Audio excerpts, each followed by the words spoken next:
Story Corner, presented by Jennifer. Murder in Cabin Number 3.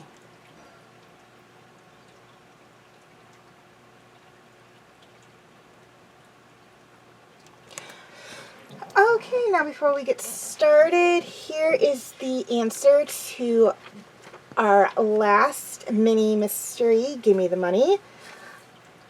How were they cheating?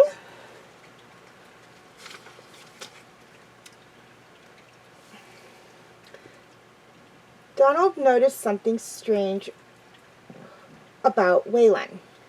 When he introduced a question with a sentence that began with a one-letter word, like I or A, the correct answer was A.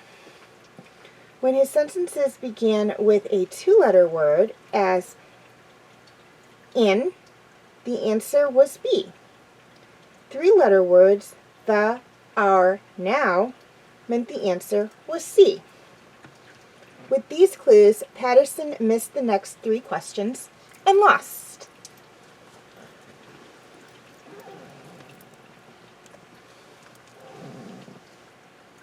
Detective Sherry Robbins walked up to the front desk of the Wayside Motel and dinged the bell. The nameplate read Elliot Caves, manager and owner. "Can I help you?"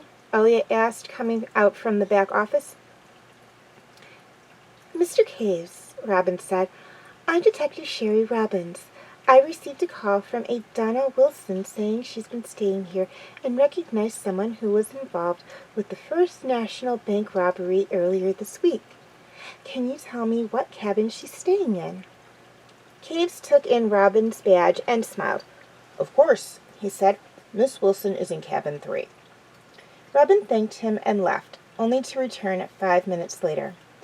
"She didn't answer my knock. Do you know if she's here?"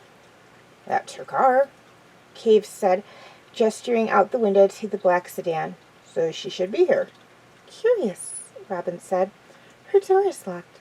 Would you be able to let me in? I peeked through the old-timey keyhole, but couldn't see." "Of course." Caves took a key ring from a peg and led the way to cabin 3. He unlocked the door and pushed it open, allowing Robbins to enter first. Feeling around for a switch, Robbins flicked it on, bathing the room in light. On the floor lay a woman in her 60s. It appeared she had been strangled. "I'll call this in," Robbins said. "Please stay here, Mr. Caves." It wasn't long before the crime scene crew was at the cabin. "Who else is staying here?" Robbins asked Cave. "Only 3 other guests," Cave said. "Gregory Hardy, Hannah Grace, and Fred Pine." "Know anything about them?" Only what they told me at check-in. "Gregory is a salesman. He's here for a sales conference and has a cabin through Sunday. Hannah Grace is on her way to visit relatives. And Fred is on his way to the mountains to study the effects of pollution on tree growth." "That's enough to go on," Robbins said. "Did you ask these guests for identification?" Yes, Caves nodded. I scanned their licenses before they signed in. Are any of them here now? Caves looked out the window. Mr. Pine's car is here. Cabin 2. Robin left the office and walked to cabin 2, where a man in a robe was leaning on his front door. Robin flashed her badge. Mr. Pine? Fred Pine? That's me, the man said. What's going on? There's been a murder in the cabin next door, Robin said. A murder?